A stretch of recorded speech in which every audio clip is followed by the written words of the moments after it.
मित्रों, ये कहानी एक रिटायर्ड पुलिस ऑफिसर की है जो कि स्पेशल इंटेलिजेंस ब्यूरो में नौकरी किया करते थे। लेकिन नौकरी समाप्ति के बाद वह अपने परिवार के साथ अपने गांव आकर रहने लगे थे।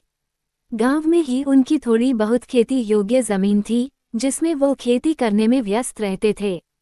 खेती के साथ साथ वह राजनीतिक जीवन में भी थोड़ी रुचि रखते थे और गांव में होने वाली राजनीति से जुड़ी सभाओं में हमेशा हिस्सा लिया करते थे।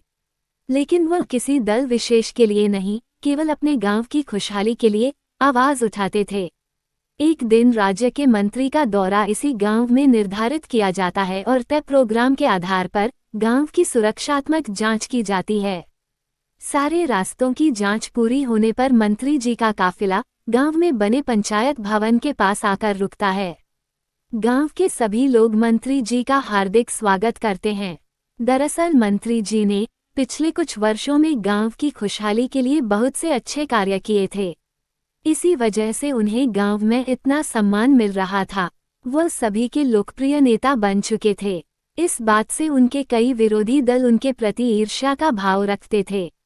कार्यक्रम के आरंभ में मंच पर मंत्री जी को आमंत्रित करने के लिए वही रिटायर्ड पुलिस ऑफिसर आते हैं। गांव के सभी लोग जोर जोर से तालियां बजा रहे होते हैं। सभी बहुत खुश होते हैं कि नेताजी आज कोई बहुत बड़ा ऐलान करेंगे जिससे गांव का विकास और बढ़ेगा। तभी मंच पर नेताजी को आमंत्रित किया जाता है और वह अपना भाषण प्रारंभ करते हैं। सभी गांव वाले उनके भाषण पर तालियां बजा रहे होते हैं। उन्हीं गांव के लोगों के बीच एक व्यक्ति मौजूद होता है जो बिना प्रतिक्रिया दिए हुए शांत खड़ा हुआ केवल मंत्री जी को देख रहा था। तभी रिटायर्ड पुलिस ऑफिसर की नज़र उस पर पड़ती है। उन्हें कुछ संदेह होता है और तभी अचानक वह व्यक्ति अपने जेब से बंदूक निकालकर मंत्री जी की ओर तान देता है। आनन फानन में रिटायर्ड पुलिस ऑफिसर मंत्री जी के सामने आ जाते हैं और वह आदमी गोली चला देता है। गोली रिटायर्ड पुलिस ऑफिसर के सर को स्पर्श करते हुए मंत्री जी के सीने में जाके लग जाती है और वही उनकी हत्या हो जाती है। गांव के सभी लोगों में भागा दौड़ी मच जाती है। हड़बड़ी में किसी को पता नहीं चलता कि गोली किसने चलाई और जिन्होंने ये सब देखा है वो ऑफिसर मूर्छित होकर मंच में गिर जाते हैं।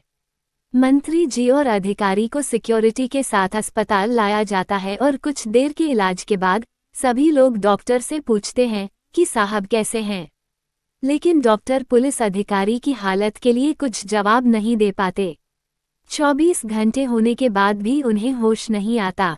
अगले ही दिन डॉक्टर अपनी रिपोर्ट में ये बताते हैं कि सर के इतने करीब से गोली जाने पर उनके सर की नस फट गई है, जिसकी वजह से वो कोमा में चले गए हैं और कुछ कह नहीं सकते कि कब तक कोमा से बाहर आएंगे। मामला उच्च स्तरीय होता है।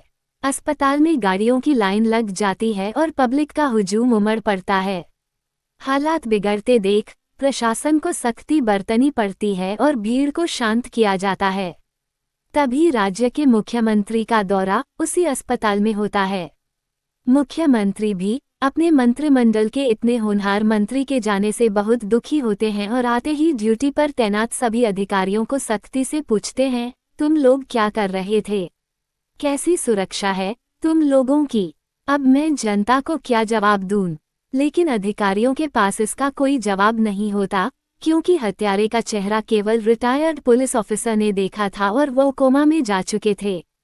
मंत्री जी के अंतिम संस्कार के बाद मुख्यमंत्री पूरे राज्य में सुरक्षा बढ़ा देते हैं और राज्य की पुलिस मुस्तैदी के साथ मंत्री जी के हत्यारे का पता लगा रही होती है। और यहाँ दूसरी ओर रिटायर्ड पुलिस अधिकारी अभी भी उसी हालत में होते हैं।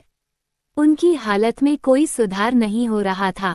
रात में अस्पताल के अंदर घुसकर रिटायर्ड पुलिस अधिकारी को मारने का प्रयास किया जाता है और यह बात तब पता चलती है जब रात में नर्स ड्यूटी के दौरान उनके कमरे में जाती है और देखती है कि उनके मुंह से ऑक्सीजन पाइप हटा दिया गया होता है। रिटायर्ड अधिकारी की हालत और भी नाजुक हो चुकी थी, लेकिन नर्स की वजह से वह दोबारा बचा लिए जाते हैं और यह बात जैसे ही कुछ लोगों को पता चलती है तो अस्पताल की सुरक्षा और बढ़ाई जाती है। मुख्यमंत्री अस्पताल में आकर डॉक्टरों के साथ मुलाकात करते हैं और कमरे में रिटायर्ड पुलिस अधिकारी की हालत पर चर्चा करते हुए डॉक्टर को कुछ हिदायत देते हैं और कमरे से बाहर आ जाते हैं और उसी दिन रात को फिर कोई उस कमरे में घुसकर उन्हें मारने का प्रयास कर रहा होता है। लेकिन अचानक रिटायर्ड पुलिस अधिकारी उसका हाथ पकड़ लेते हैं और यह कोई और नहीं वही डॉक्टर होता है जो उनका इलाज कर रहा था। रिटायर्ड पुलिस अधिकारी जोर से आवाज लगाकर सुरक्षा में तैनात जवानों को बुलाते हैं और डॉक्टर को गिरफ्तार करवा देते हैं। जैसे ही मीडिया को ये बात पता चलती है तो वो रिटायर्ड अधिकारी का इंटरव्यू लेने पहुंच जाते हैं। इंटरव्यू के दौरान अधिकारी सभी के सामने उस हत्यारे का नाम बताते हैं जिसने इस साजिश को अंजाम दिया था। दरअसल ये कोई और नहीं बल्कि उसी राज्य के मुख्यमंत्री की साजिश थी, जो कि अपनी कुर्सी बचाने के लिए अपने ही मंत्री की हत्या करवा देते हैं और डॉक्टर के बयान से यह बात साबित भी हो जाती है। लेकिन मीडिया को ये बात नहीं समझ आ रही थी कि कोमा में रहने के बाद भी रिटायर्ड पुलिस अधिकारी ने कैसे डॉक्टर को रंगे हाथ पकड़ लिया। तभी रिटायर्ड पुलिस अधिकारी बताते हैं, मुझे 3 दिन पहले ही होश आ चुका था, लेकिन मैं कोमा में रहने का नाटक कर रहा था।